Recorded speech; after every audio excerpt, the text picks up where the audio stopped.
Ibu, marilah kita sama-sama mulai kajian kita karena waktunya sudah jam 4 sore. Marilah kita mulai. Assalamualaikum warahmatullahi wabarakatuh.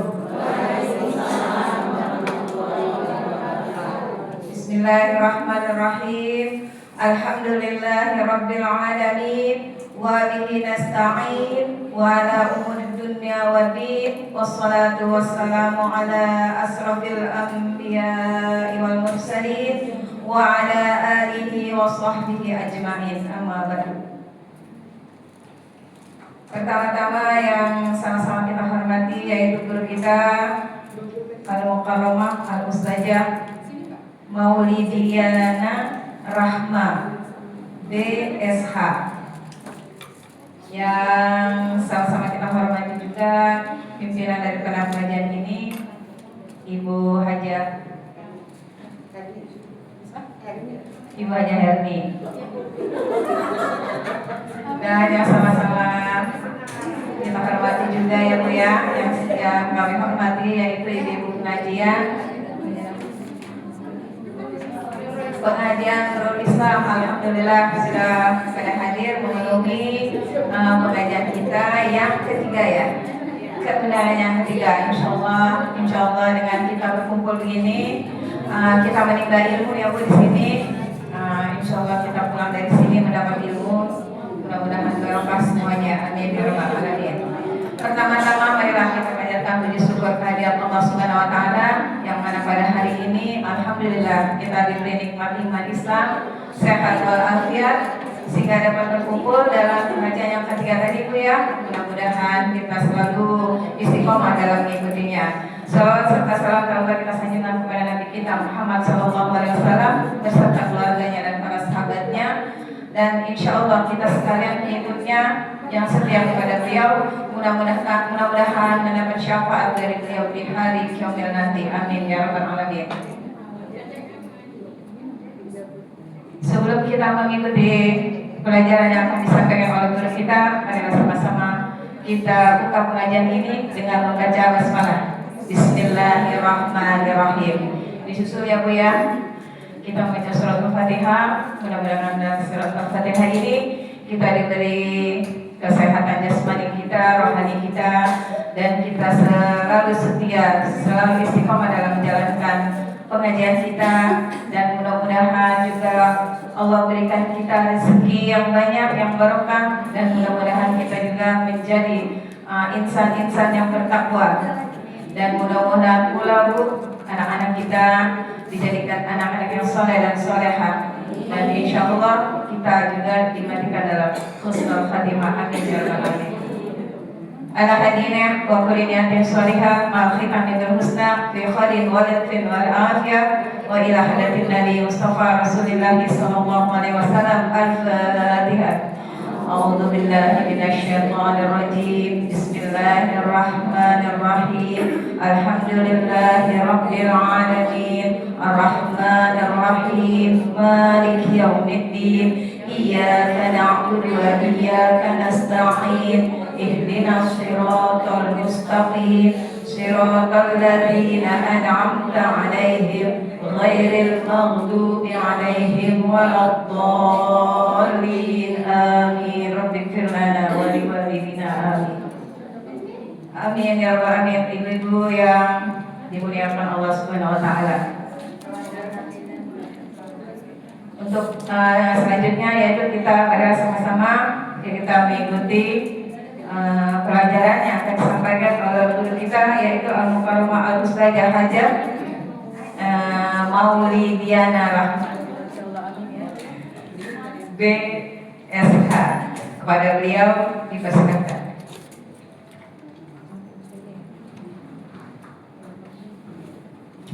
Bismillahirrahmanirrahim. Assalamualaikum warahmatullahi wabarakatuh. Waalaikumsalam warahmatullahi wabarakatuh. Innal hamdalillah nahmaduhu wa nasta'inuhu wa nastaghfiruh wa natubu ilayhi wa natawakkal 'alayhi wa na'udzu billahi min shururi anfusina wa sayyiati a'malina. May yahdihillahu fala mudilla lahu wa may yudlil fala hadiya lahu. اللهم لا سهل إلا ما جعلته سهلا وأنت تجعل الصعب إذا شئت سهلا بسمك أرحم الراحمين. قال الله تعالى في كتابه الكريم: أعوذ بالله من الشيطان الرجيم. ثم أورثنا الكتاب الذين اصطفينا من عبادنا فمنهم ظالم لنفسه ومنهم مقتصد ومنهم سابق بالخيرات بإذن الله ذلك هو الفضل الكبير. وقال رسول الله صلى الله عليه وسلم: ما اجتمع قوم في بيت من بيوت الله إلا نزلت عليهم السكينة وغشيتهم الرحمة وحفتهم الملائكة وذكر الله في من عنده. Semoga kita semua yang hadir di rumah Allah ini termasuk orang-orang yang bertakwa, yang Allah turunkan sakinah kepada kita semua, yang Allah limpahkan rahmat, dan di sini insyaallah dikelilingi oleh para malaikat. Alhamdulillah pada sore hari ini kita masih diberikan kesehatan, kesempatan gitu ya oleh Allah Subhanahu wa taala untuk bisa menghadiri agenda rutinan kita, yaitu kajian fiqh yang insyaallah akan dilaksanakan setiap Sabtu pekan ketiga di setiap bulan. Semoga kita semua dalam keadaan sehat walafiat. Amin amin ya rabbal alamin. Salawat dan salam tak lupa kita haturkan, kita curahkan kepada uswah kita, suri tauladan kita Nabi Muhammad sallallahu alaihi wasallam. Allahumma shalli wa sallim wa barik alaihi. Semoga kita semua termasuk umat beliau yang mendapatkan syafaat di hari akhirat nanti. Amin amin ya rabbal alamin. Bismillah, insyaallah kita mulai kajian kita pada sore hari ini. Sebelum kita lanjutkan kembali pembahasan terkait sejarah perkembangan fikih, gitu ya. Terakhir kita bahasnya sejarah ya, masih ingat ya? Oke. Kita akan coba mereview sedikit terkait muqaddimah ilmu fikih. Karena ketika kita belajar suatu ilmu, harusnya kita tahu dulu apa ilmu yang sedang kita pelajari, gitu ya. Nah, pengertian fikih secara bahasa adalah al-fahmu. Al-fikhu huwa al-fahmu, yang artinya faham atau mengerti. Jadi fikih itu artinya adalah faham. Ya, fikih adalah faham atau mengerti.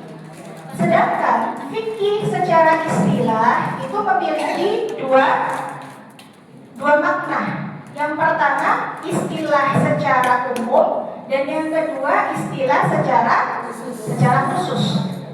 Istilah fikih secara umum, fikih adalah mempelajari ilmu agama secara umum atau secara menyeluruh. Jadi artinya mencakup seluruh bidang ilmu agama apapun itu.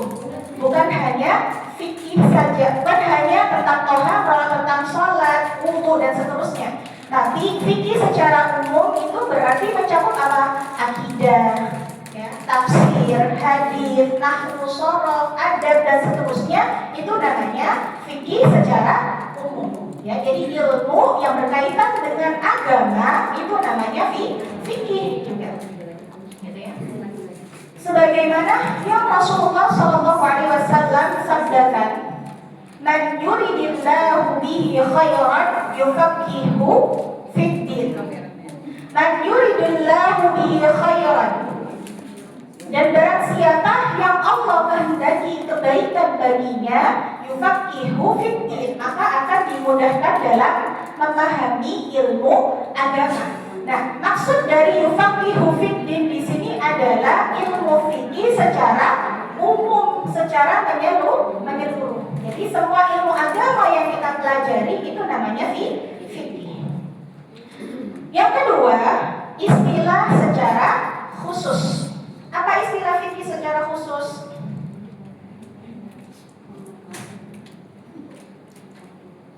Istilah fikih secara khusus adalah al-fiqhu huwa ma'rifatul ahkamis syar'iyyatil.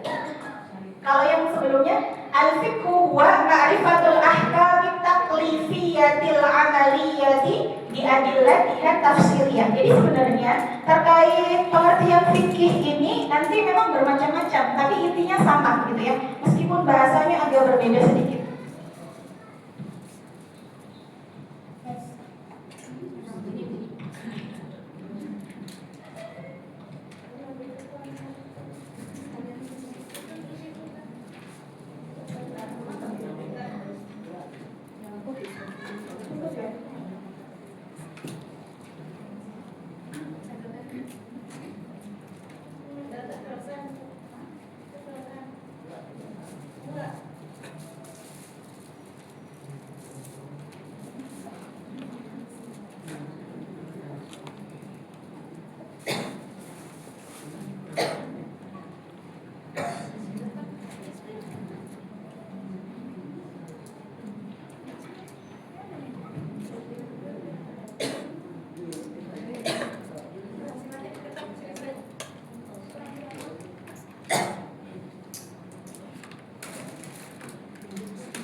Ya, jadi pengertian fikih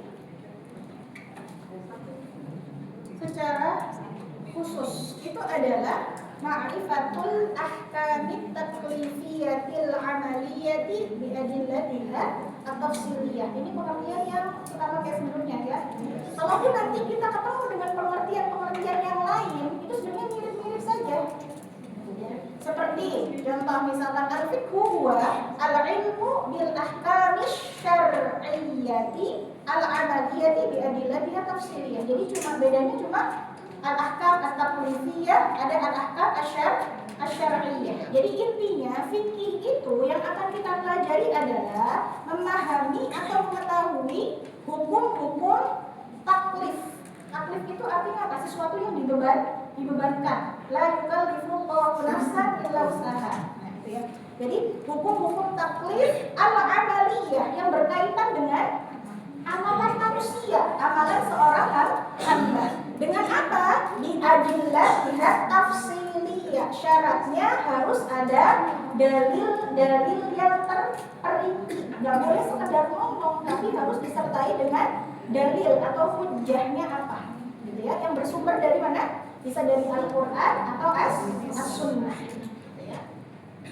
Jadi al-ahkam at-taklifiyah atau al-ahkam asy-syar'iyyah itu ada berapa? Ada berapa? Al-ahkam at-taklifi atau al-ahkam asy-syar'i. Ada 5 yang sudah dipelajari sebelumnya. Nah, ada apa saja? Nah, itu namanya hukum taklif atau hukum syar'i. Nah, intinya fikih itu agar kita tahu perbuatan kita atau ibadah kita itu hukumnya apa, gitu ya. Wajib, sunnah, mubah dan seterusnya. Jadi, apa itu wajib? Wajib itu amalan yang apabila dikerjakan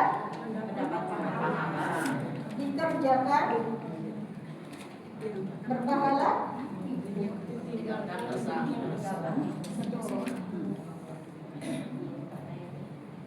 ditinggalkan berdosa.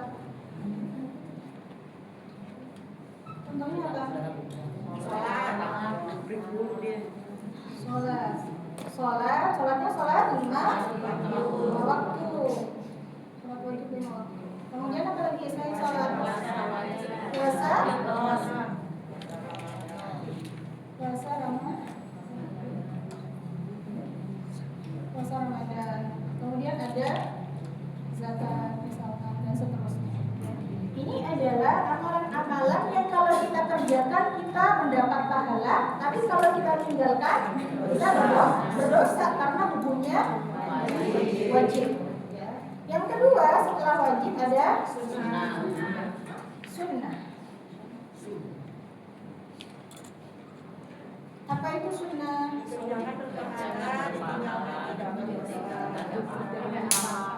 Dikerjakan berpahala, ditinggalkan tidak berdosa.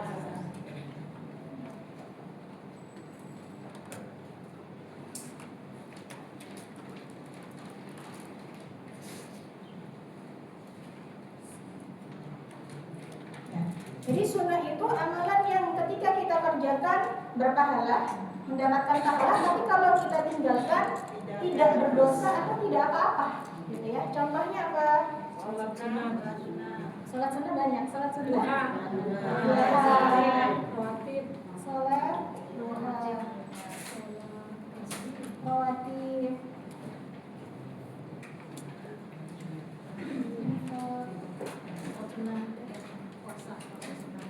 ya, puasa Senin Kamis misalkan ya. Banyak ya, amalan-amalan sunnah itu banyak. Oke. Yang ketiga, setelah sunnah ada haram dulu ya. Haram. Nah, haram ini didalilkan dari dikerjakan mendapat dosa, tidak berdosa. Kalau ditinggalkan mendapat pahala.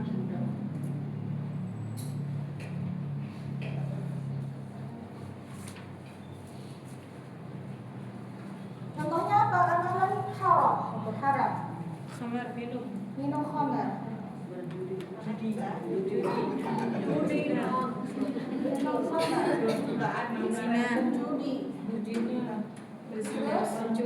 Mencuri, berzina dan seterusnya.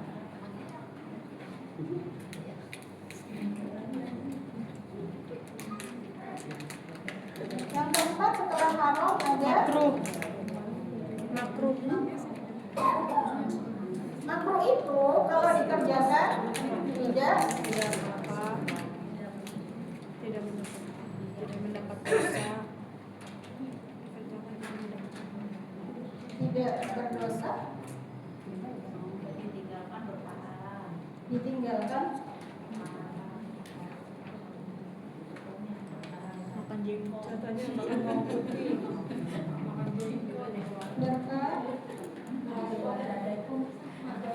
contohnya adalah boros air ketika berwudu misalnya, itu hukumnya makruh ya. Kemudian jual beli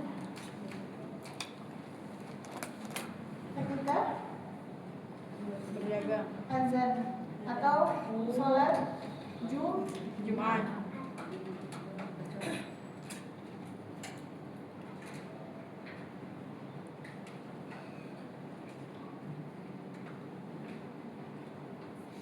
Terus kemarin apa lagi? Makan bawang ya sebelum sholat dan seterusnya, itu jengkol, petai yang bau-bau. Nah itu hukumnya makruh ya. Makruh itu itu nggak sampai haram, tapi sesuatu yang dibenci. Jadi sebenarnya kebalikan dari sunnah. Kalau sunnah itu dianjurkan untuk dilaksanakan, kalau makruh dianjurkan untuk ditinggalkan, dihindari, gitu ya. Nah, yang terakhir adalah mubah. Mubah itu artinya boleh. Jadi mau dikerjakan boleh, ditinggalkan juga boleh. Ya, tidak apa-apa, tidak berdosa. Mubah contohnya tidur, makan, minum.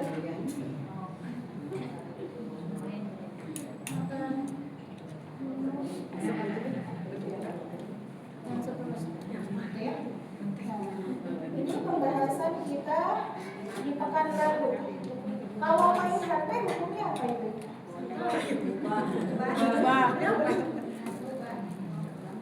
Tahu dari mana main HP itu mubah? Makruh.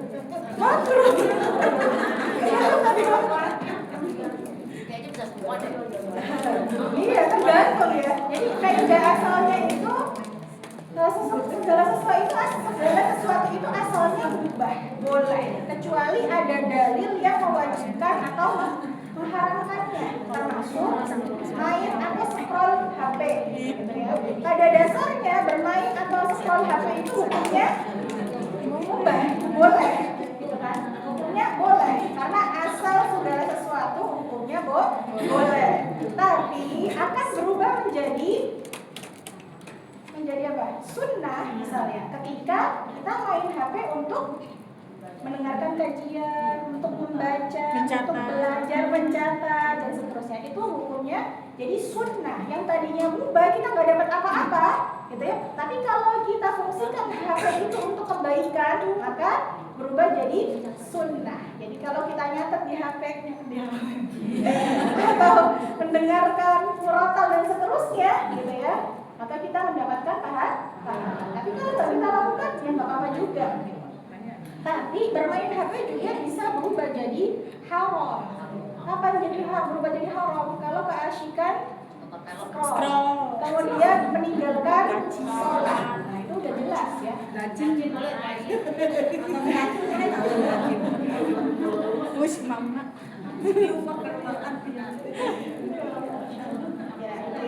Jadi ini ada 5 hukum taklifi atau hukum syar'i ya.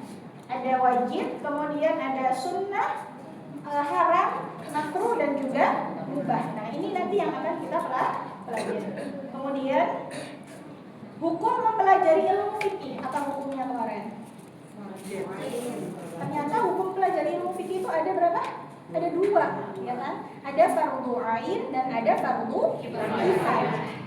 Fikih yang seperti apa yang masuk ke hukum fardu ain? Sebelumnya fardu ain itu apa Ibu?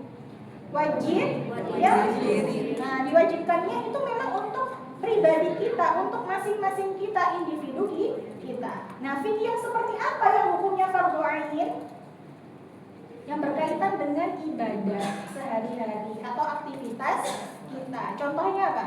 Sholat. Kalau kita ingin sholat kita sah, diterima oleh Allah, maka harus belajar fikih toharo dulu, dari toharo. Karena toharo itu kunci menuju sholat. Sholat itu kunci menuju surga, gitu ya. Nah, kalau kata Rasulullah, banyak orang yang tertahan gak bisa masuk surga. Kenapa? Karena dari toharonya saja tidak benar, gitu ya, tidak benar. Lalu bagaimana dengan sholatnya? Padahal sholat itu adalah amalan pertama yang akan dihisab, ditanya oleh Allah SWT, gitu ya. Bahkan para penghuni surga itu dikatakan bertanya kepada para penghuni neraka, ma salakakum fi saqar? Kenapa kalian berada atau masuk ke neraka sakor? Jawabannya apa? Karena kami tidak sholat. Jadi neraka sakor itu dikhususkan untuk orang-orang yang tidak sholat, gitu ya. Maka kalau ingin sholat kita diterima, diperbaiki dari apa? Toharo. Nah, nanti di kelas fikih atau di kajian fikih ini kita akan bahas runtut dari toharo. Nanti kita akan mengenal air yang diperbolehkan untuk digunakan bersuci atau toharo itu yang seperti apa. Karena ternyata macam air itu banyak Ibu. Selama ini Ibu tahunya air itu air apa? Ada berapa air? Jumlah air? jenis ya, lebih ke jenis ayam itu ada berapa? Bening berwarna. Bening Berwarna doang ya Mei. jenis ayam itu ada 5. Ada 5. Ada air mutlak. Air mutlak itu berarti air yang dari asalnya memang sudah suci gitu ya. Seperti apa? Air hujan, air sungai, air sumur dan seterusnya. Nanti ada 7 air, insyaallah di pertemuan berikutnya kita bahas bab air khusus ya. Itu namanya air mutlak.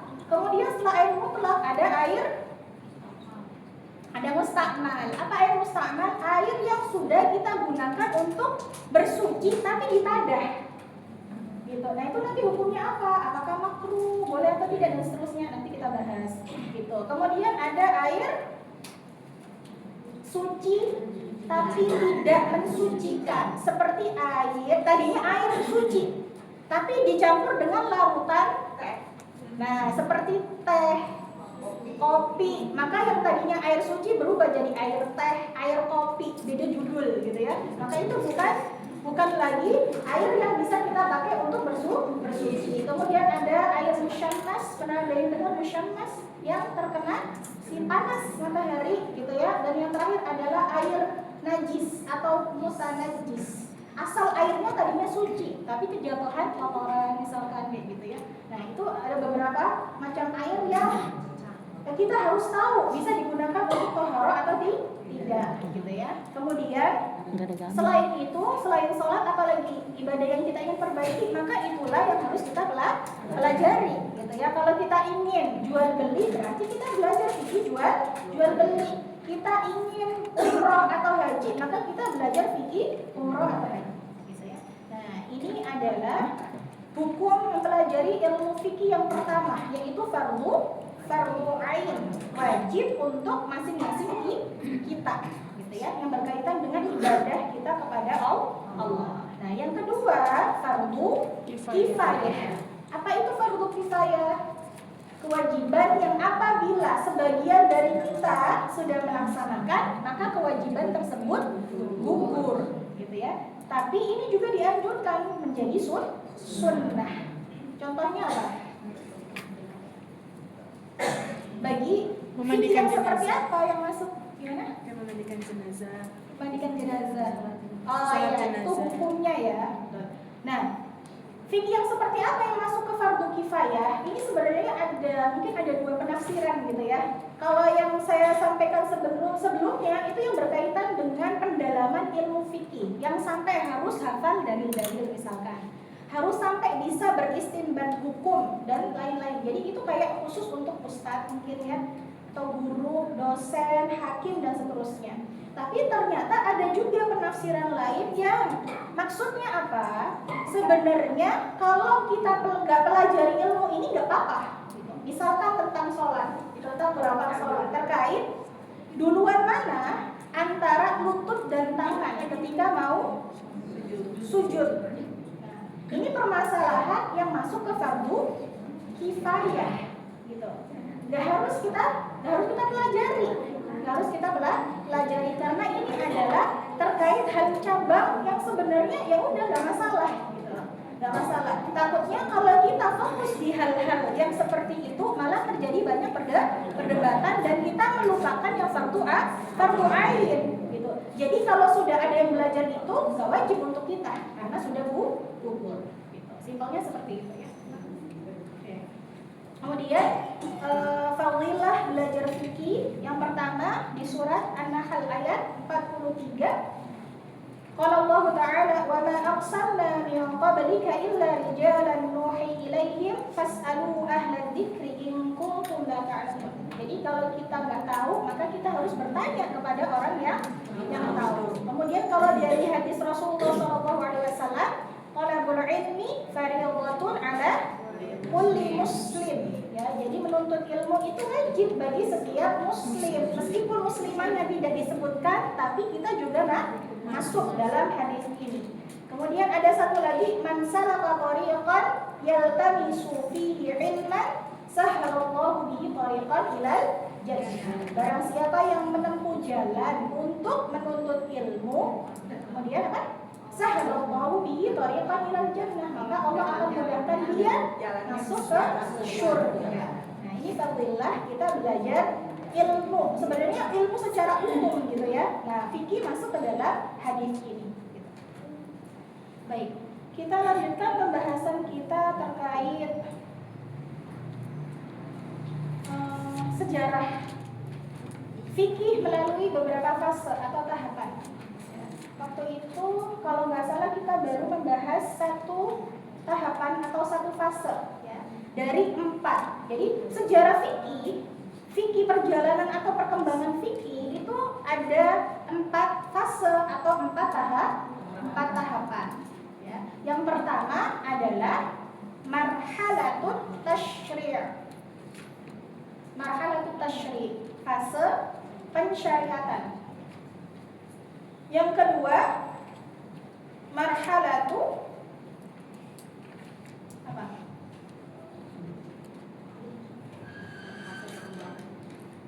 Yang kedua adalah marhalatul fiqhi qabla al-madhahibil arba'ah. Jadi fase perkembangan fikih sebelum munculnya 4 mazhab. Dan yang ketiga, marhalatul madhahib al-arba'ah, fase 4 madhab. Dan yang terakhir itu adalah fikih zaman sekarang. Jadi ada 4 fase atau 4 tahapan. Yang pertama, fase pensyariatan atau marhalatut tasyri'. Kapan dimulainya fase pensyariatan ini? Ya, dimulai sejak Rasulullah SAW diutus hingga beliau wafat. Ya, jadi fase pensyariatan itu terjadi hanya ketika Rasulullah hidup. Setelah Rasulullah wafat sudah tidak ada pensyariatan lagi karena Islam sudah sempurna, gitu ya. Ajaran Islam itu sudah sempurna. Allah SWT bersabda dalam surat Al-Maidah, "Al-yawma akmaltu lakum dinakum wa atmamtu 'alaikum ni'mati wa raditu lakumul Islam madina." Pada hari tersebut aku telah al-yawma akmaltu lakum dinakum, aku telah sempurnakan agama kalian untuk kalian, wa atmamtu 'alaikum ni'mati, dan aku telah sempurnakan nikmatku untuk kalian, wa raditu lakumul Islam madina, dan aku ridha Islam sebagai agama kalian, gitu ya. Jadi setelah Nabi wafat sudah tidak ada pensyariatan. Fase pensyariatan ini terbagi menjadi 2 fase. Fase yang pertama adalah fase Mekah, yang kedua adalah fase Madinah. Fase Mekah itu terjadi selama 13 tahun. Sedangkan fase Madinah terjadi selama 10 tahun. Kita bahas sedikit-sedikit. Fase Mekah. Nah, fase Mekah ini ketika Rasulullah SAW ada di Mekah, nah itu kebanyakan pensyariatannya terkait akidah.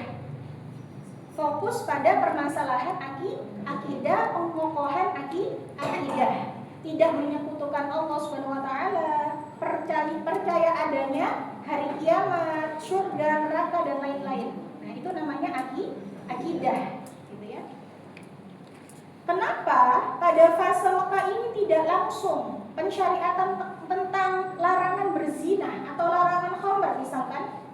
Karena dulu orang-orang Arab itu sangat gemar minum khamr, jadi nggak bisa langsung dilarang, gitu ya. Bahkan kalau menurut mereka orang yang minum khamr itu adalah orang-orang yang sukses, gitu. Jadi kalau misalkan pensyariatan larangan khamr itu dilakukan di Mekah, dilarang minum khamr, maka pasti mereka lakukan. Dilarang berzina pasti mereka lakukan. Makanya diawali dengan hal-hal akidah dulu, gitu ya, tidak menyekutukan Allah, gitu ya. Kemudian percaya akan adanya surga, neraka, malaikat, dan lain-lain, gitu. Itu kalau di fase Mekah. Dan hanya sedikit tentang fikih atau masalah hukum. Contohnya apa? Contohnya sholat. Ya. Kapan sholat itu disyariatkan? Sholat itu disyariatkan pada saat Isra Mi'raj kira-kira sekitar 3 tahun sebelum Nabi hijrah ke Madinah. Gitu. Itu pun sholat nanti ada prosesnya, gitu ya, yang sempat kita bahas sebelumnya. Itu di fase Mekah. Jadi fase Mekah itu fokus pada akidah dan hanya sedikit tentang hukum fikihnya, gitu ya. Salah satunya adalah sholat. Kemudian yang kedua adalah fase Madinah. Fase Madinah ini ada 10 tahun, ya. Rasulullah di Madinah sampai beliau wafat itu 10 tahun. 10 tahun. Nah, kalau di fase Madinah ini berkaitan dengan hukum-hukum fikih lebih banyak dan tidak menghilangkan terkait akidah tadi. Jadi meskipun banyak turun ayat terkait hukum fikih, tapi akidahnya juga tetap terjaga, gitu ya. Itu kalau di Madinah. Kemudian apa ciri-ciri fase pensyariatan?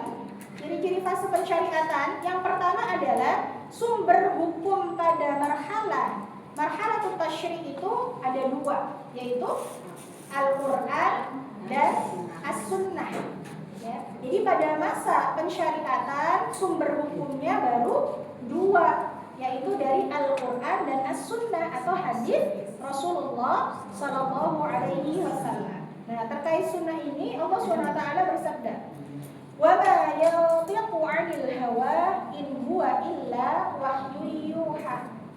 Wa ma yantiqu 'anil hawa, dan tidaklah Muhammad itu berbicara mengikuti hawa nafsu. Hawa itu hawa nafsu. In huwa illa wahyu yuha, tetapi ucapannya itu sesuai dengan wahyu yang turun kepada beliau. Oke, ini salah satu cirinya. Yang kedua, apa ciri pensyariatan? Yaitu sedikit terjadinya perselisihan atau khilaf. Ya. Jadi kalau di zaman Rasulullah masih ada Rasulullah masih hidup, itu hanya terjadi sedikit perselisihan. Kenapa? Karena langsung selesai di hadapan Rasulullah SAW. Nah, kasusnya apa? Ini kasusnya di antara sahabat. Kasusnya penafsiran sahabat dalam memahami perkataan Rasulullah SAW. La yusalliyanna ahadun minkumul asra illa fi Bani Quraidah. Bani Quraidah ini kampung, ya. Jadi kata Rasulullah apa? La yusalliyanna ahadun, janganlah seorang pun dari kalian sholat minkumul asra, sholat asar, illa fi Bani Quraidah, kecuali sampai di Bani Quraidah, gitu ya. Jadi kalau secara zahirnya memang Rasulullah mengatakan janganlah seorang pun dari kalian sholat asar kecuali di Bani Quraidah. Oke, kemudian berangkatlah para sahabat menuju Bani Quraidah, kampung Bani Quraidah. Tapi di pertengahan jalan ternyata azan asar berkumandang di tengah jalan, berarti belum sampai nih di kampung Bani Quraidah. Nah, maka disinilah terjadi khilaf di antara para sahabat.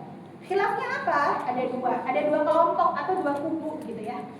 Kelompok pertama, ini para sahabat mentafsirkan perkataan Rasulullah secara zahir. Tadi perintahnya apa? Tidak boleh sholat sebelum sampai di Bani Quraidah. Maka mereka, kelompok pertama ini melanjutkan perjalanan sampai di Bani Quraidah, baru kemudian melakukan sholat asar.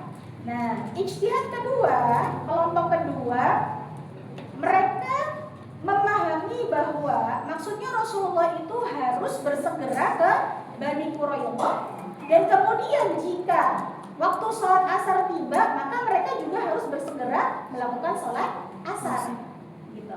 Jadi kelompok kedua ini melakukan sholat asar dulu, baru kemudian melanjutkan perjalanan ke Bani Quraidah. Berarti sampainya sama atau beda di antara 2 kelompok ini? Pasti beda, karena yang pertama tadi langsung, gitu ya, sholatnya di Bani Quraidah. Tapi kelompok kedua ini sholat dulu di tengah perjalanan, baru melanjutkan ke Bani Quraidah. Nah, dari perbedaan atau adanya perselisihan di kalangan sahabat ini, akhirnya ketika 2 kelompok sampai di Bani Quraidah, mereka langsung menghadap Rasulullah SAW. Dan Rasulullah tidak menyalahkan salah satu di antara mereka gitu. Jadi intinya dua-duanya benar gitu. Dan langsung selesai, nggak jadi perdebatan lagi gitu ya. Jadi ciri yang kedua di fase pensyariatan itu perselisihan atau khilafiyah hanya sedikit saja dan langsung selesai di hadapan Rasulullah karena Rasulullah masih hidup, jadi langsung bertanya kepada beliau.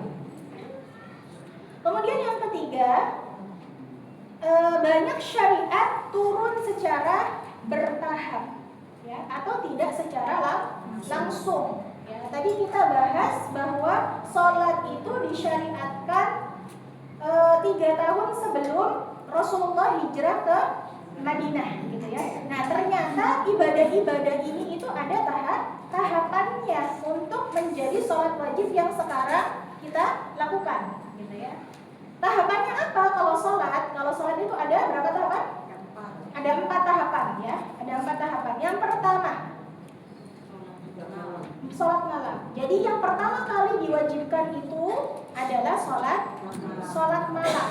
Sebagaimana wahyu yang diturunkan oleh Allah SWT di surat Al-Muzammil, ya ayyuhal muzammil qumil laila illa qalila nisfahu aw yanqus minhu qalila aw zid 'alaihi wa rattilil qur'ana tartila. Jadi yang pertama kali diwajibkan itu adalah sholat malam dan ini berlaku sekitar satu tahun ya, berlaku sekitar satu tahun. Kemudian setelah itu bertahap. Yang kedua apa? Wajib sholat di 2 waktu saja. Kalau tadi kan sholat malam saja, berarti waktunya malam 1 kali gitu ya, di malam hari. Ini yang wajib. Yang kedua, wajib sholat di 2 waktu, yaitu pagi dan petang. Pagi dan petang. Tahapan ketiga setelah itu, nah ini terjadi pada Isra Mi'raj, diwajibkan sholat 5 waktu, tapi rokaatnya 2 rokaat kecuali sholat maghrib, gitu ya. Jadi subuh 2 rokaat, zuhur 2 rokaat, asar 2 rokaat, maghrib 3 rokaat, isya 2 rokaat, gitu ya. Jadi tahapan ketiga itu terjadi ketika Isra Mi'raj. Diwajibkan sholat 5 waktu, tapi jumlah rokaatnya 2 rokaat kecuali maghrib tetap 3 rokaat. Gitu. Baru yang keempat setelah di Madinah berubah menjadi seperti sekarang, gitu ya. Sholat subuh 2 rokaat, zuhur 4 rokaat, asar 4, kemudian maghrib 3. Dan isya 4 rakaat. Jadi 2 rakaat tadi bisa dilakukan hanya ketika safar. Ya, hanya ketika safar. Namanya sholat qasar. Jadi itu tadi tahapan sholat itu ada 4. Kecepatan enggak? Enggak ya? Nanti kalau perlu diulang aja gitu ya. Mau sama 4 tahapan. Kemudian selanjutnya setelah sholat ada lagi puasa. Kalau sholat tadi 4 tahapan, puasa ini ada 3 tahapan. Nah, puasa yang pertama kali diwajibkan itu bukan puasa Ramadan, tapi puasa Asyura. Jadi pertama kali diwajibkan puasa itu puasa Asyura, puasa pada 10 Muharram. Itu yang pertama kali. Kemudian tahapan kedua baru puasa Ramadan. Puasa Ramadan sebagaimana turunnya ayat di surat Al-Baqarah, ya ayyuhalladzina amanu kutiba 'alaikumus syamu kama kutiba 'alal ladzina min qablikum la'allakum tattaqun. Tapi ada perbedaan aturan. Ya. Apa perbedaan aturannya? Batas makan terakhir, diperbolehkannya kita makan itu sebelum tidur. Jadi nggak ada sahur sebelum subuh itu nggak ada. Ya, ini yang tahapan kedua ya. Jadi udah sholat puasa Ramadan, ya judulnya puasa Ramadan. Tapi batas terakhir kali diperbolehkan makan itu sebelum kita tidur. Jadi kalau misalkan kita tidurnya jam 8, maka puasanya dari jam 8 sampai maghrib. Gitu. Karena tadi aturannya makan sebelum tidur itu yang terakhir ya. Tidurnya malam aja kalau gitu. Nah, tidurnya malam aja gitu. Jadi kalau yang tidurnya misalkan jam 3, nah itu masih boleh makan tuh sebelum jam 3. Berarti puasanya dari jam 3 sampai maghrib. Kenapa? Endus. Kebangun tengah malam. Soalnya bahasa.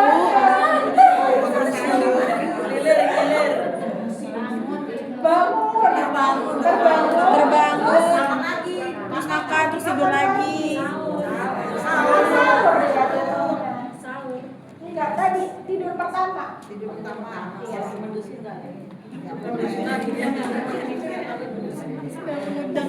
Nah, kemudian setelah itu baru yang tahapan ketiga itu adalah puasa Ramadan seperti sekarang dari azan subuh sampai maghrib gitu ya. Jadi baru sempurna setelah melewati berapa? 3. Kalau sholat tadi 4 tahapan.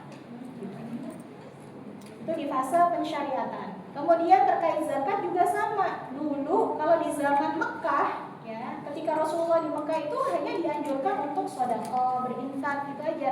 Tapi belum ada kadar-kadar ketentuannya.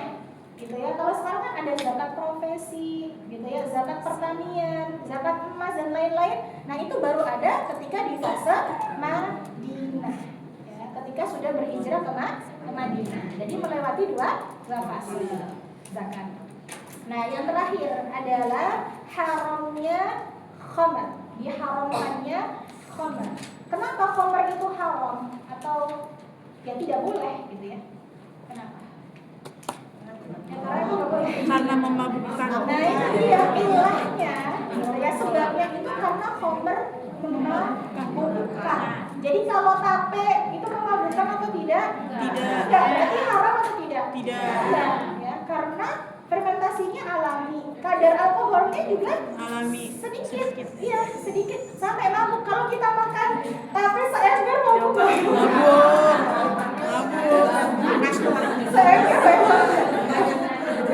Apa ya?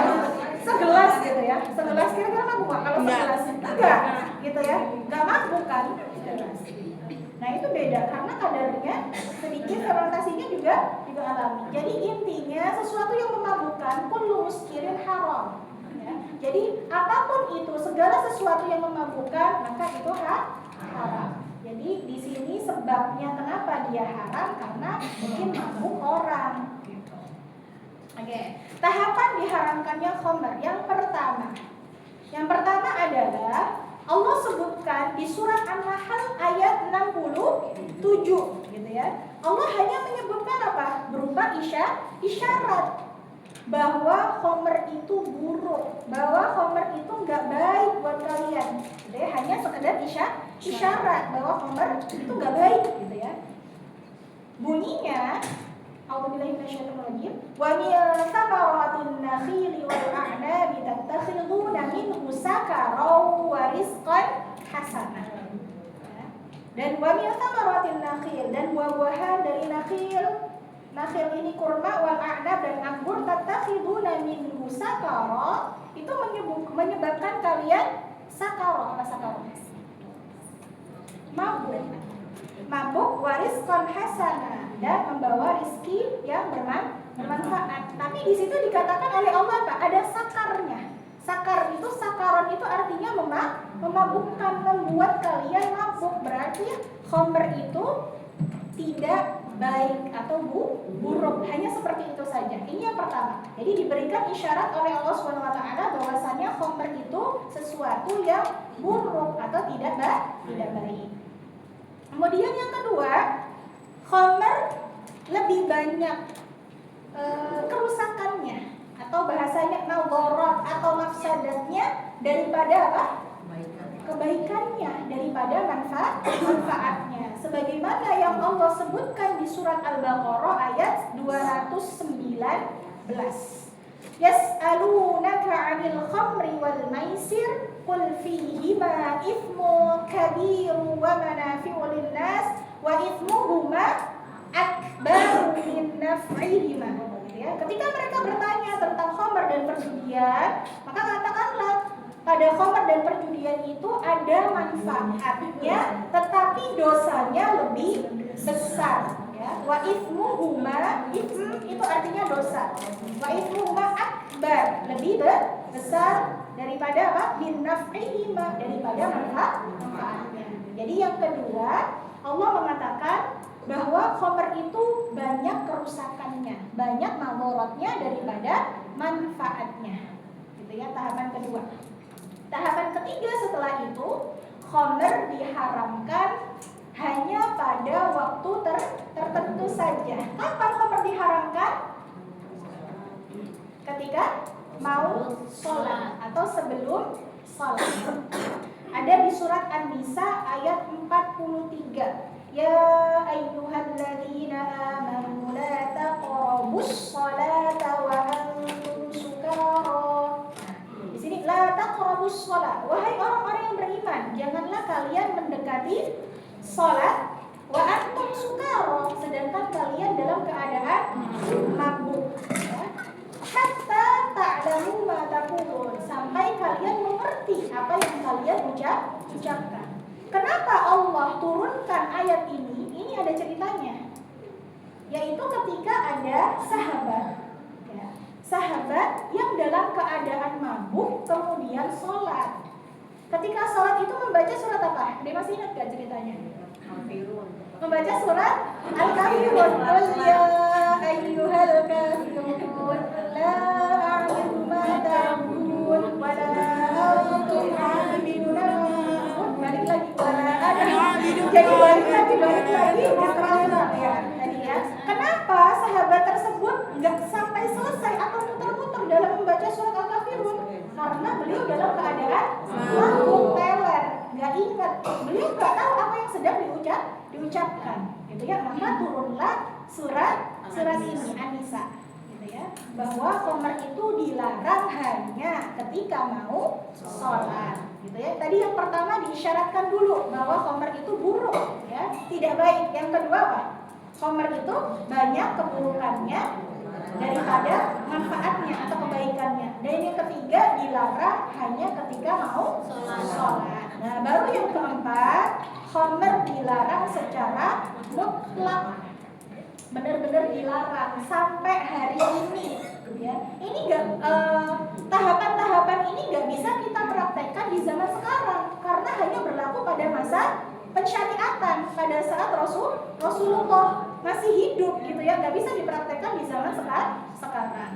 Nah, apa dalilnya khamar itu haram? Itu ada di surat Al-Maidah ayat 90. Ya ayyuhalladzina amanu innamal khamru wal maisir wal ansab wal azlamu rijsun min amali syaitan fajtanibuhu la'allakum tuflihun. Jadi apa artinya? Wahai orang-orang yang beriman, innamal khamru, sesungguhnya khamar, wal maisir, judi, wal ansab, mengundi, nasib, wal azlam, dan patung-patung itu rijsun. Apa rijsun? Najis. Min amali syaitan, dan bagian dari amalnya syaitan. Fajtanibuhu, maka jauhilah amalan-amalan tadi, la'allakum tuflihun, maka kalian adalah orang-orang yang beruntung.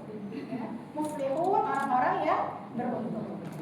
Nah, ini pengharaman khamar. Jadi tadarruj atau berprosesnya persyariatan itu hanya berlaku pada masa Rasulullah SAW, tidak boleh kita ikuti di zaman sekarang. Misalkan nih, ada orang yang baru saja mu'alaf, ya, kemudian di tahun pertama beliau hanya melakukan sholat saja, ya, hanya mengerjakan fokus di sholat saja, gitu ya, wajibnya itu sholat. Nanti baru di tahun berikutnya baru melakukan puasa, bertahap kan. Baru di tahun berikutnya baru melaksanakan apa? Zakat fitrah dan seterusnya. Nah, itu nggak boleh dipraktekkan. Ketika seseorang itu masuk Islam, maka semuanya yang diwajibkan yang menjadi wajib bagi dia, nggak boleh dicicil, gitu ya, dicicil. Secara bertahap, gitu. Sholat dulu, baru kemudian puasa dan seterusnya. Gitu. Itu nggak bisa. Jadi ketika sudah masuk Islam, maka yang diwajibkan ya itu wajib bagi dia. Yang diharamkan juga haram untuk dilakukan bagi dia. Gitu ya. Dan yang terakhir cirinya, yang keempat adalah fase pensyariatan. Ciri yang terakhir adalah Rasulullah Shallallahu Alaihi Wasallam mengajari para sahabat untuk berijtihad. Apa maksudnya? Karena Rasulullah itu manusia biasa seperti kita dan nanti suatu saat akan wafat atau meninggal, maka harus ada apa? Penerusnya. Harus ada generasi penerus. Makanya Rasulullah mengajari para sahabat untuk bisa berijtihad atau membuat hukum gitu ya, memastikan ini hukumnya apa gitu ya, supaya nanti nggak hilang gitu ya. Atau gampangnya ya harus ada yang melanjutkan dakwanya beliau gitu. Oke, itu terkait fase yang pertama, marhalatut tasyri', fase pensyariatan. Jelas fase pensyariatan? Jelas ya, insyaallah ya. Ini belum masuk yang agak-agak jelimet, itu masih agak lumayan ringan sedikit. Nah, fase yang kedua adalah marhalatul fikhi qabla al-madhahibil arba'ah. Fase perkembangan fikih sebelum munculnya imam madhab, gitu ya. Sebelum munculnya imam madhab. Jadi ibu-ibu fikih itu atau pensyariatan itu memang sudah ada sejak zaman Rasulullah Shallallahu Alaihi Wasallam, gitu ya. Sudah ada sejak zaman Rasulullah. Kemudian berlanjut fikih ini tetap berlanjut pada zaman sahabat. Kemudian ada tabi'in dan ada tabi'in. Jadi fase yang kedua ini nanti akan terbagi menjadi dua fase atau masa sahabat dan masa tabi'in. Masa sahabat dan masa tabi'in.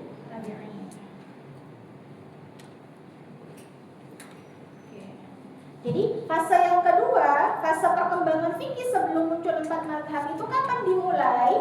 Dimulai sejak wafatnya Rasulullah Shallallahu Alaihi Wasallam. Ya.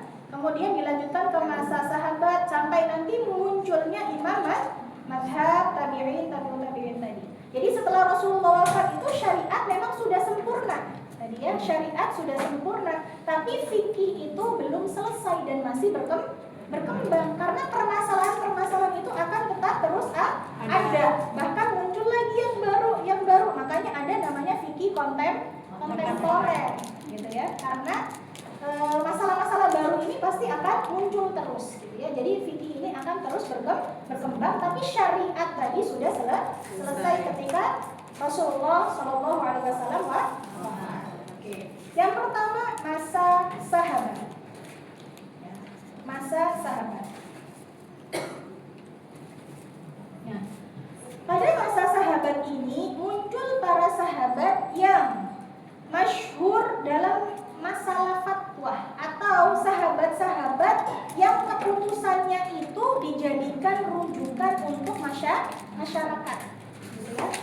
Kalau Ibnu Qayyim rahimahullah beliau mengatakan bahwasannya di zaman para sahabat ini ada kurang lebih sekitar 130 sahabat yang fatwa-fatwanya itu dipakai, gitu ya, dijadikan rujukan. Nah, nanti sahabat-sahabat ini akan terbagi menjadi 3 kelompok. Tadi kan masa sahabat ya. Nah, masa sahabat ini nanti terbagi menjadi tiga kelompok. Kelompok pertama adalah fatwa yang paling banyak. Para sahabat yang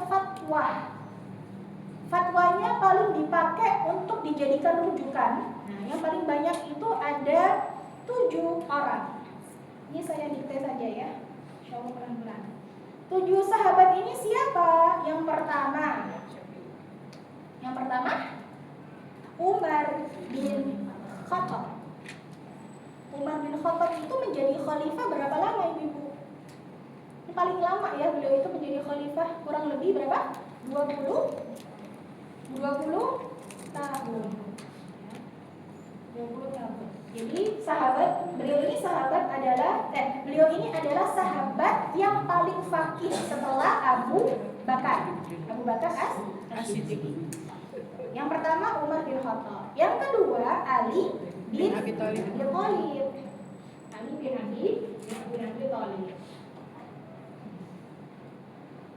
Yang ketiga Ibnu Mas'ud. Ibnu Mas'ud.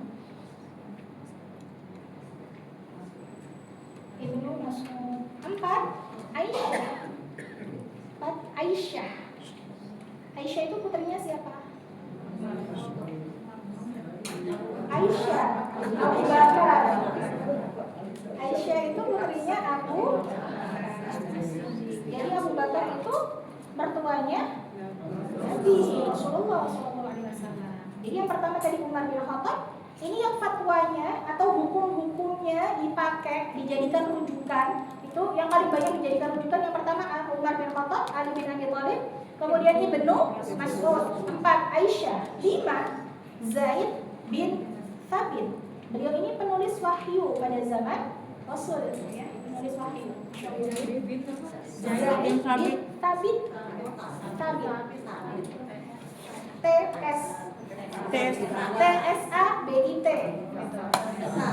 Thabit pakai huruf ta ya.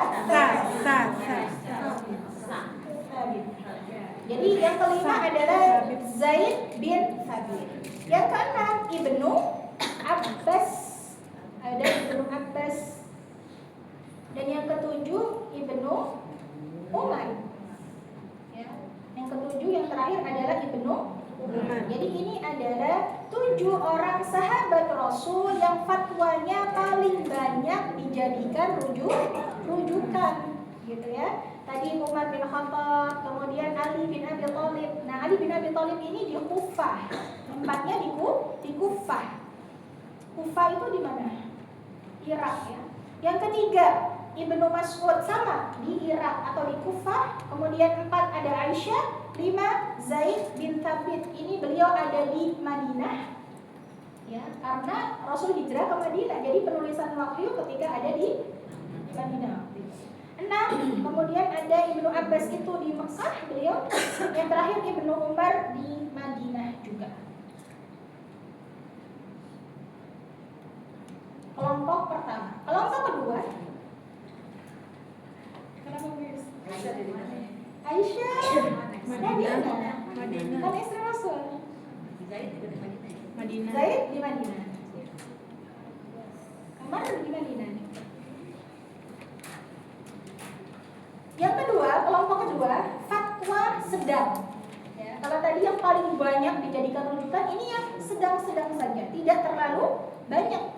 Ada berapa sahabat? Ada 13 sahabat. Ada 13 sahabat. Fatwa sedang, yang fatwanya sedang.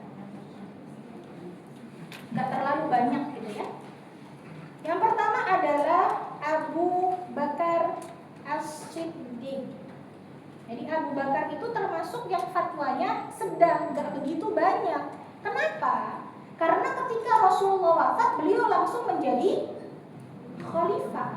Dan beliau jadi khalifah itu berapa lama? Hanya 2 tahun, sekitar 2 tahun 3 bulan, hanya sebentar gitu ya. Kemudian dihadapkan dengan masalah-masalah yang banyak, seperti banyaknya orang yang murtad gitu. Sehingga fatwa beliau ini memang tidak banyak, termasuk yang sedang. Tapi ini beliau adalah orang paling faqih ya, paling faqih. Urutannya baru kemudian Umar bin Khattab tadi.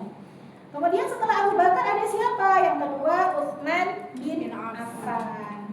Ini khulafaur rasyidin juga ya. Utsman bin Affan yang kedua. Yang ketiga ada Ummu Salamah.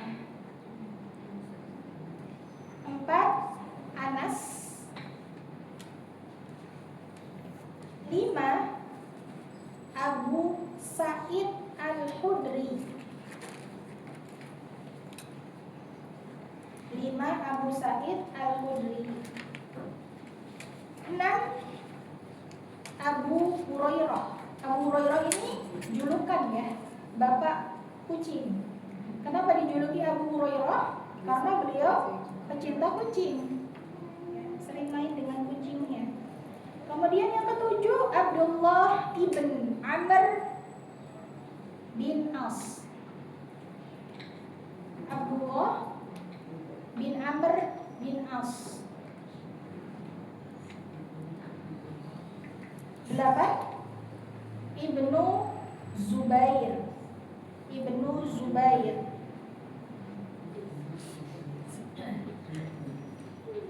Cepetan ya. Enggak. 9. Abu Musa.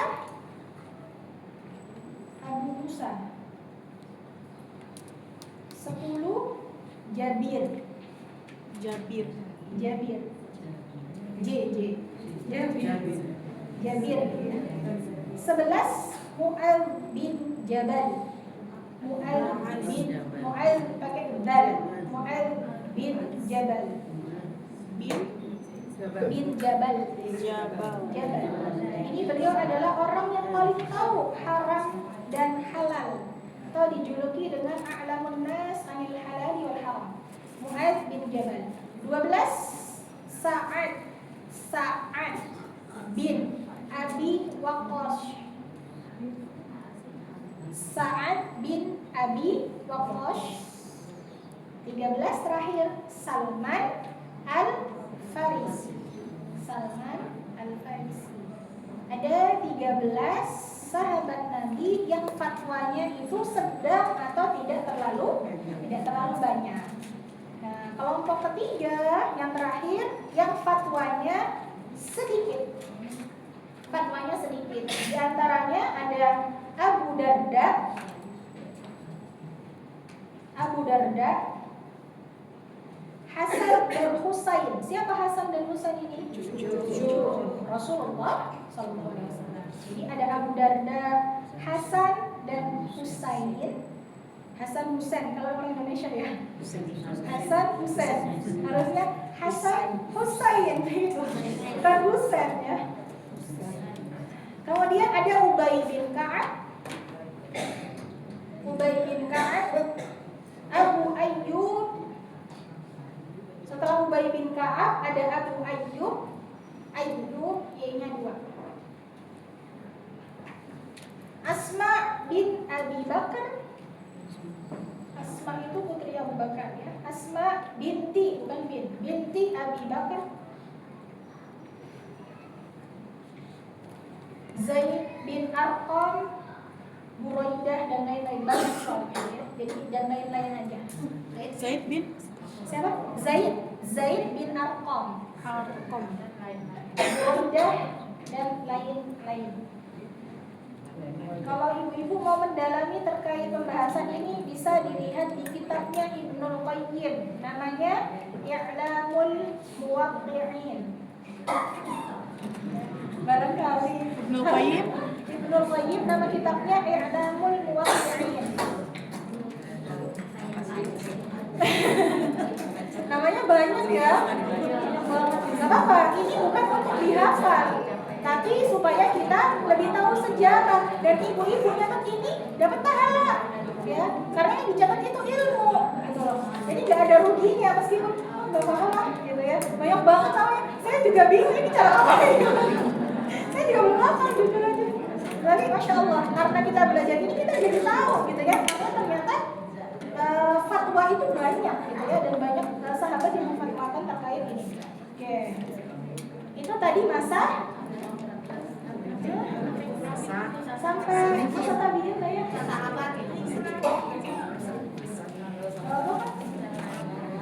Soalnya gak enak kalau diputusin teman-teman.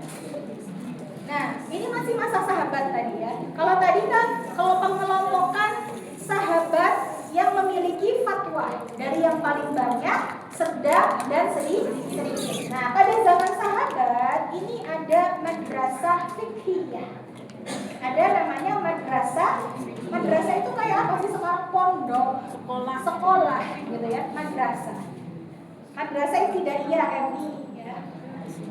Madrasah fiqhiyah itu ada 3. Yang pertama ada di Madinah.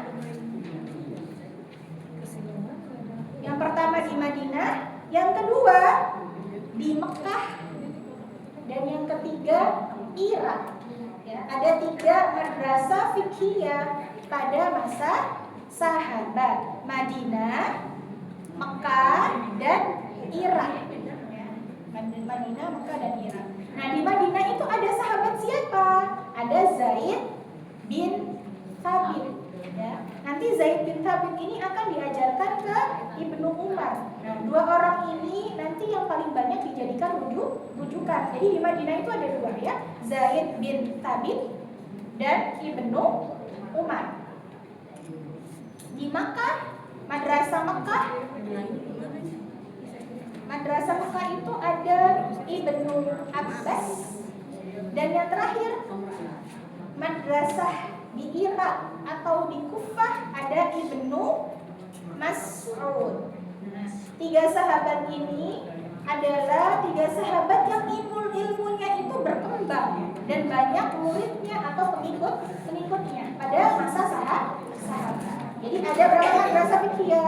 Ada 3. Di Madinah ada siapa?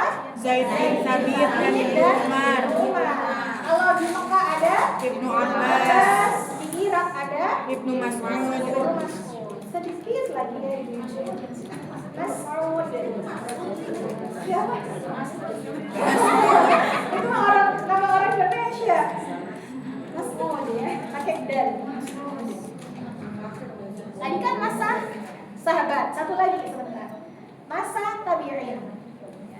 Jadi di fase kedua tadi, fase perkembangan fikih sebelum adanya imam madhab itu terbagi menjadi 2 masa. Ada masa sahabat dan ada masa tabi'in. Ya. Setelah masa sahabat selesai, maka muncullah para tabi'in yang sebenarnya mereka itu adalah murid-murid gitu ya dari para sahabat tadi. Mereka belajar kepada para sahabat gitu ya terkait permasalahan ilmu agama. Nah, di masa tabi'in ini ada namanya al-fuqaha as-sab'ah. Fuqaha as-sab'ah, ahli fikih 7 orang.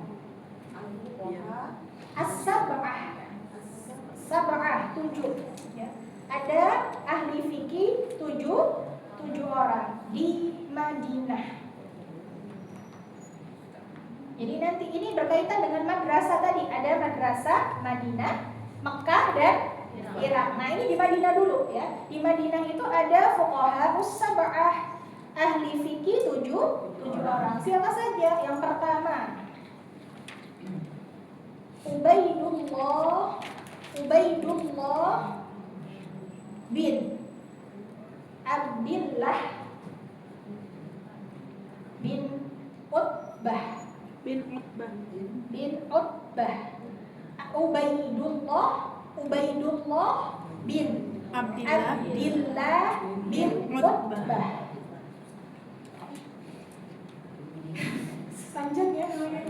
Iya memang kalau orang Arab itu biasanya pakai 3 ya, bin silsilahnya 3. Saya belajar di Libya juga begitu. Kalau di absen itu ada 3 nama. Jadi nama saya, nama ayah, nama kakek gitu. Jadi banyak. Makanya sebenarnya nama orang Arab itu cuma 1 kata kebanyakan.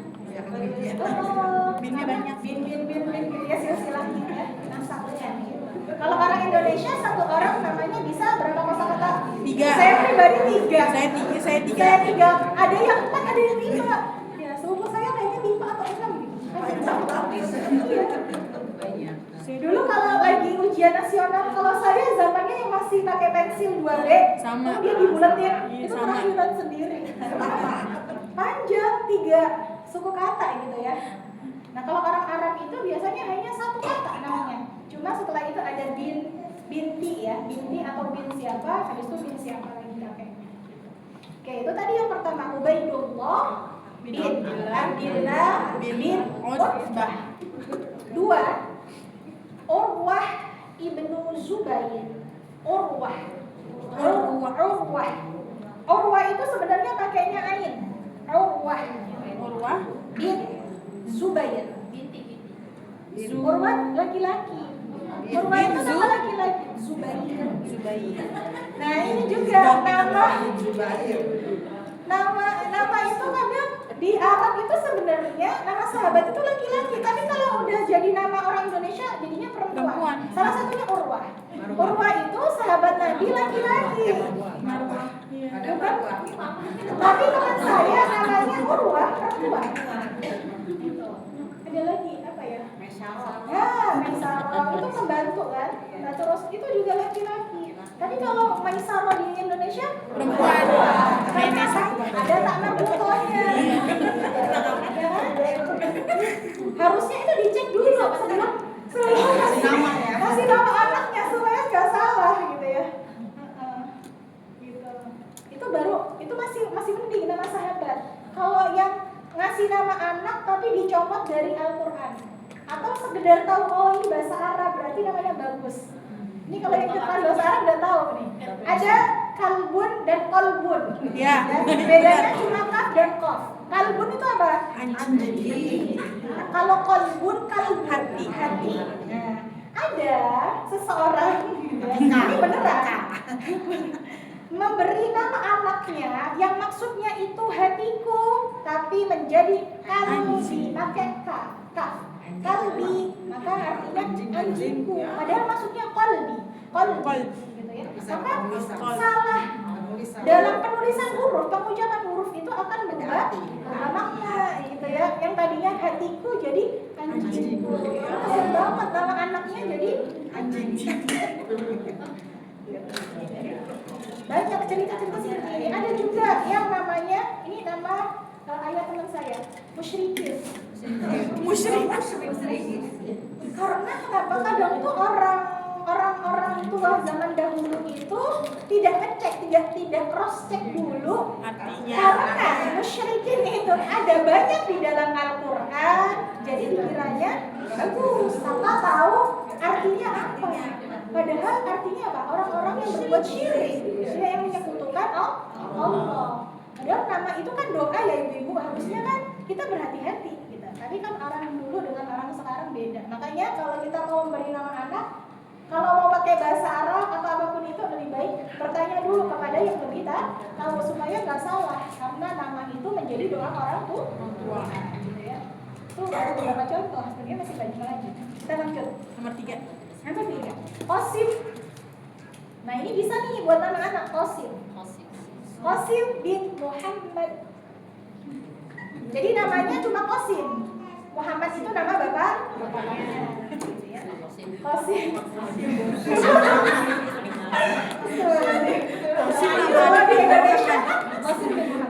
Namanya Yusuf.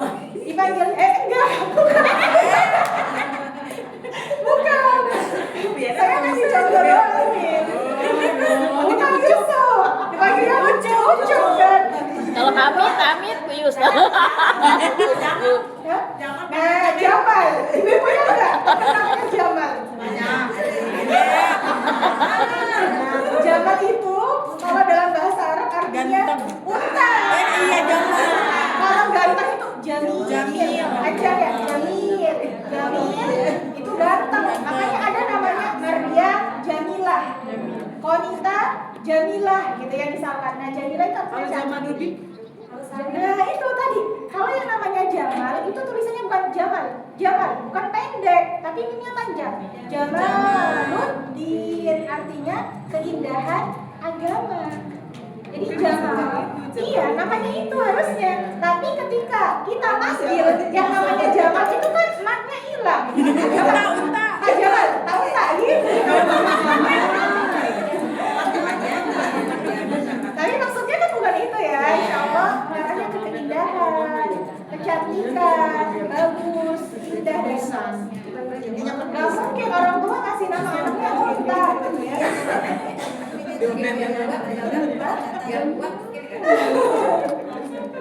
Iya, insya Allah. Berikutnya nomor berapa? 4. Sa'id ibnu Musayyib. Sa'id ibnu Musayyib. Namanya Sa'id, bapaknya Musayyib. 5. Abu Bakar bin Abdurrahman Al-Mahzumi. Abu Bakar bin Abdurrahman. Jadi kalau mau ngasih nama anak dengan Asmaul Husna nggak boleh langsung Ar-Rahman, itu nggak bisa. Tapi ditambah dengan kata-kata Abd, Abdul Rahman, kemudian Abdul Rahim, Abdul Razak, gitu kan? Abdul Fattah. Ya, Abdul Fattah. Karena Abd itu artinya apa? Hamba. Tadi bin Siapa? Abdurrahman. Abdurrahman bin Abu Bakar bin Abdurrahman Al-Mahzumi. Al-Mahzumi. Mahzumi. Mahzumi. Al-Mahzumi. Z. Ya. Ya, pakai Z. Pakai Zaid. 6. Sulaiman bin Yasar. Sulaiman. Sulaiman bin Yasar. Bin Yasir. 7 terakhir Kharijah. Kharijah bin Zaid. Kharijah bin Zaid. Zaid. Pakai Z ya, bukan Said, Zaid. tapi Zaid. Kharijah. Kharijah bin Zaid. Ini laki apa perempuan? Laki Kan bin.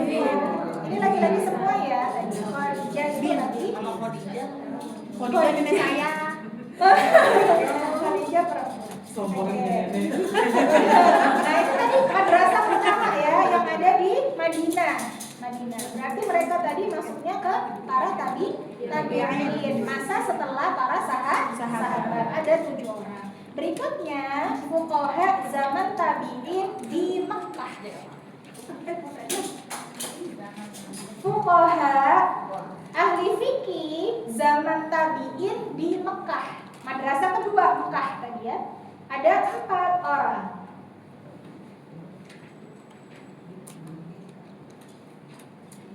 Yang pertama Apo. Pakai TH. Apa? Apo bin. Bukan saya. Asbun banget ya Allah. Emang mungkin namanya Apo. Ada atau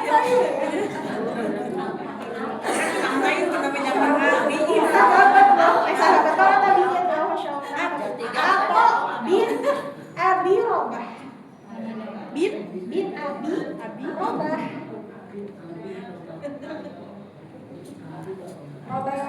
Oh Roba. Kok Roma sih Bu Yus?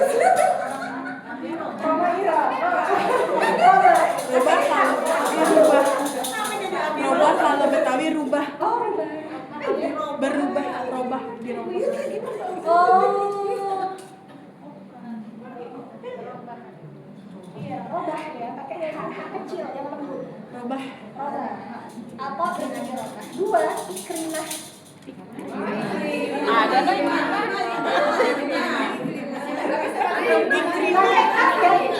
Ikrimah. Sampai ada habisnya. Ikrimah. Itu pakai kaf. Kaf. Ikrimah. Oh ini. Pakai L. Bukan pakai L, tapi pakai R. Pakai Ikrimah. IKRIMAH. Dia salah saja. Salah pakai L. ini mending sini pakai Apa artinya? Kalau ikrimah. Ada artinya nggak? Oh, nama aja nih. Oke, setelah Ikrimah yang ketiga nggak pakai bir. Yang ketiga Mujahid bin Jabr. Mujahid itu dua. Mujahid bin Jabr. JABR. Jabr. Bukan Naber ya, Jabr. 4 terakhir Paulus Ibnu Kaisar. Kaisar ada ya namanya Kaisar ya. Paulus Ibnu Kaisar.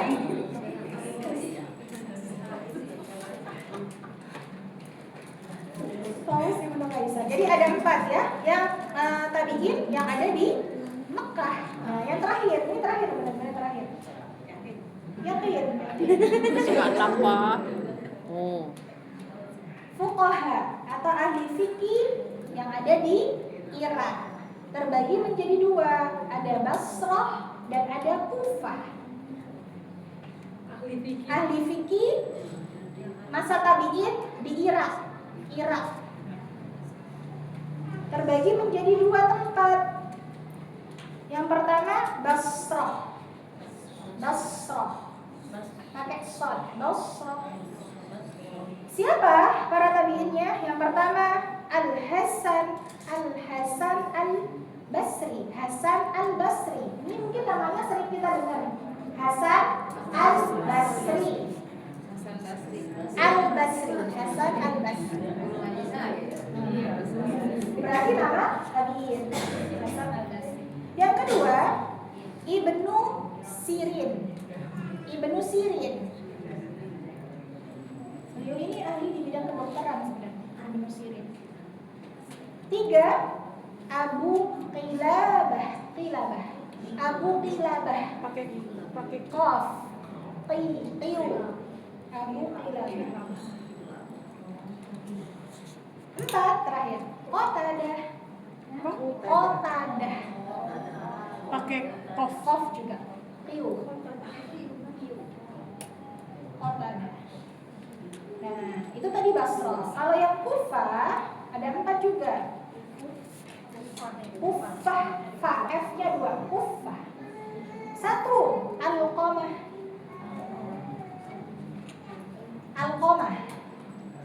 2 Ibrahim An-Nakhai. Ibrahim An-Nakhai.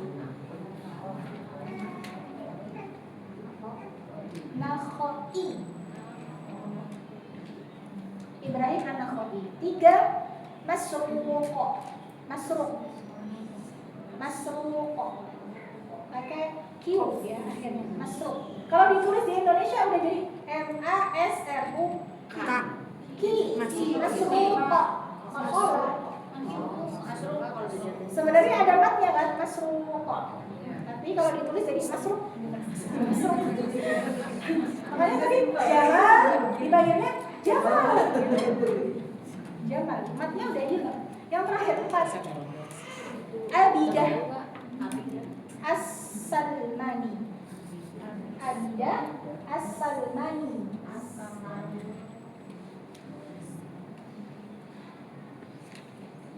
Sudah. Khalas. Intahayna. Oke, jadi kita baru membahas 2 fase ya dari perkembangan apa? Perkembangan fikih ya, perkembangan fikih baru selesai 2 fase pensyariatan dan fase sebelum datangnya atau munculnya imam madhab al-madzahib al-arba'ah. Al-madzahib al-arba'ah itu siapa? Ada Abu Hanifah yang paling tua, kemudian ada Imam Malik, kemudian setelah itu ada Syafi'i. Ini madhab yang paling banyak dipakai di Indonesia, madhab Syafi'iyah. Dan yang terakhir adalah Ahmad bin Hanbal atau Hanabilah. Nah, ini yang akan kita pelajari di fase berikutnya. Dan satu lagi terakhir nanti ada fase fikih zaman sekarang. Ya, fikih zaman sekarang. Ya. Cukup, insyaallah.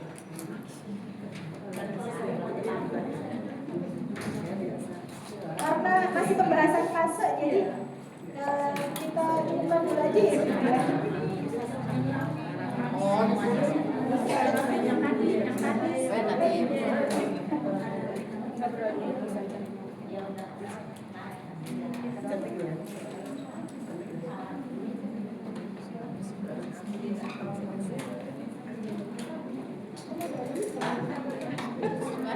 Alhamdulillahirrahmanirrahim. Sudah ya Bu, pembahasan dari guru kita yaitu soal fase sejarah fikih. Insyaallah di bulan depan ya. Kita bulan ya Bu ya. Mudah-mudahan bisa ketemu lagi, kita bisa bertemu lagi dari beliau. dan mudah-mudahan kita bisa memahami apa yang beliau kasih tadi, insyaallah. Sebelum kita selesaikan acara ini, kita tutup doa dikit aja ya, insyaallah ya, doa dikit aja. Ya Rahman ya Rahman ya Rahman, Rahim ya Rahman ya Rahman ya Rahman. Allahumma bihamdika wa bisiril fatihah wa bihamdil fatihah ya walidahan ya kasyifallah ya mali'ah ya firfiyah wa ya dafi'al ya Rahman ya dafi'al ya Rahim wa ya dafi'al da'awum fiya subhanakallahumma wa ta'ayatu fiha salam wa akhiru da'awum alhamdulillahi rabbil alamin subhanakallahumma wa bihamdika asyhadu an la ilaha illa anta astaghfiruka wa atubu ilaik. Dari saya, bila ada kata-kata yang salah atau ada kata-kata yang sedikit, mohon maaf. Billahi taufiq wal hidayah. Wassalamualaikum warahmatullahi wabarakatuh. Waalaikumsalam.